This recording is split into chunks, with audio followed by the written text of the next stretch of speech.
Assalamualaikum warahmatullahi wabarakatuh. Waalaikumsalam.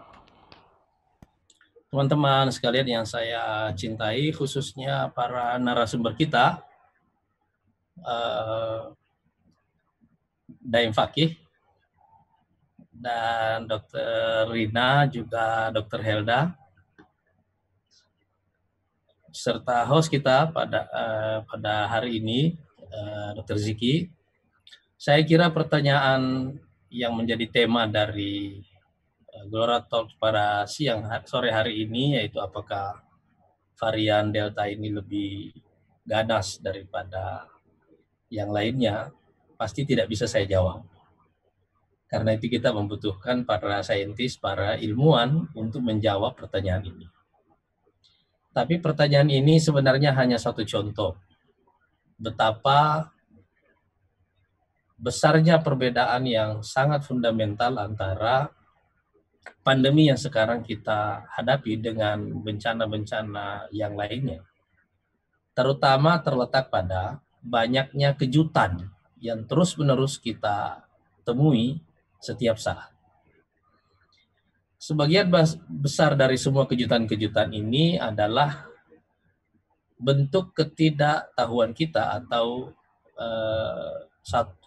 adalah satu fakta bahwasanya masih terlalu banyak hal yang tidak kita ketahui tentang pandemi yang sekarang sedang kita alami.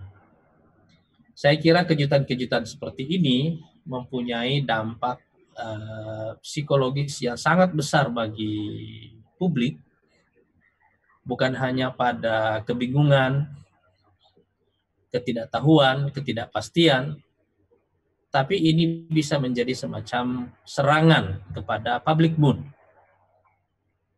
yang menghancurkan daya tahan psikologis kita disebabkan oleh terlalu banyak hal yang tidak kita ketahui. Saya teringat ada satu kalimat dulu dari Imam Ghazali di mana beliau mengatakan al-insanu aduwwu ma yajhaluhu. Manusia itu punya satu musuh besar, yaitu apa yang tidak diketahuinya.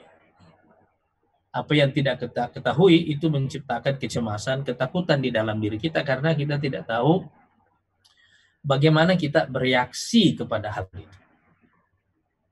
Dan ini fakta ini membawa kita kepada satu hakikat lain yang dijelaskan oleh agama kita ketika Allah Subhanahu wa taala mengatakan wa yakhluqu ma la ta'lamun.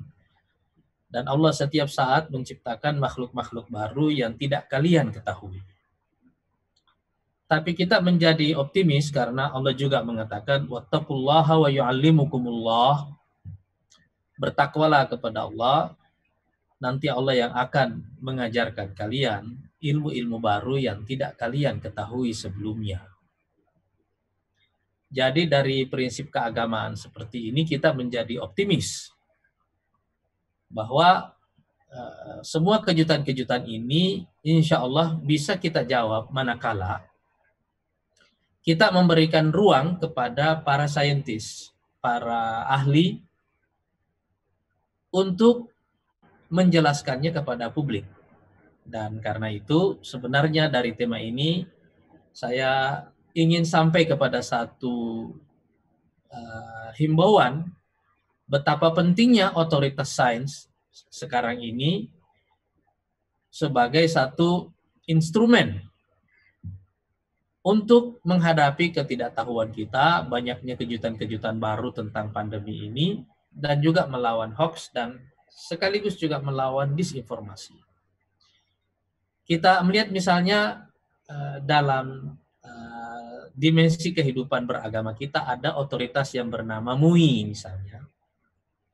Majelis Ulama Indonesia yang memberikan bimbingan keagamaan dan juga mengambil keputusan dalam hal-hal yang diperbedakan atau menjadi perdebatan pada masyarakat dalam hal-hal urusan keagamaan mereka. Dalam masalah yang sedang kita hadapi sekarang ini, kita menyaksikan bahwa betapa banyaknya kesimpang siuran dalam informasi, hoax dan disinformasi yang beredar di masyarakat, tetapi tidak ada kepastian yang diberikan kepada publik. Sebenarnya disinilah kita pada Gelora Talks yang lalu saya juga sudah menyampaikan bahwa disinilah perlunya otoritas sains itu, dan di sini pula perlunya negara memberikan ruang yang lebih besar kepada para saintis kita dalam proses pengambilan keputusan, dalam memberikan scientific guidance kepada publik. Saya tidak mengerti di dalam apakah ini lembaga-lembaga yang akan yang mempunyai otoritas sains ini, karena ini kan tersebar di mana-mana ya. Tetapi maksud saya adalah bahwa ruang bagi para saintis untuk berpartisipasi, memberikan guidance kepada publik tentang semua kejutan-kejutan baru yang sekarang sedang kita saksikan setiap hari ini, itu sangat penting untuk menjaga public mood, untuk menjaga daya tahan psikologis kita menghadapi kejutan-kejutan yang setiap saat terjadi, disebabkan oleh banyaknya hal-hal baru yang tidak kita ketahui dan sedikitnya pengetahuan kita tentang apa yang sekarang sedang kita hadapi. Dan tema dialog kita pada Gelora Talk sore ini sebenarnya hanya satu dari sekian banyak daftar pertanyaan penting yang selama ini sebenarnya membutuhkan jawaban yang otoritatif dari para saintis. Saya kira misalnya ada pertanyaan lain yang ini menyangkut time frame dalam cara kita menghadapi tantangan ini. Misalnya, ini gelombang keberapa sih dari COVID ini? Dan ini akan berlangsung berapa lama ini? Akan ada berapa gelombang yang akan terjadi kemudian? Dan akan ada berapa varian lagi yang akan muncul selanjutnya?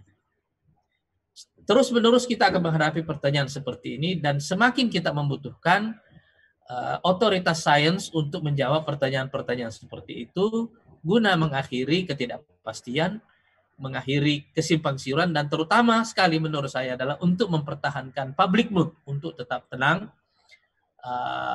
kuat, dan optimis menghadapi pandemi yang sekarang sedang kita hadapi.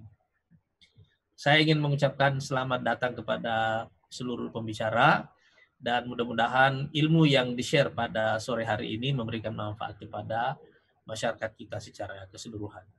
Assalamualaikum warahmatullahi wabarakatuh.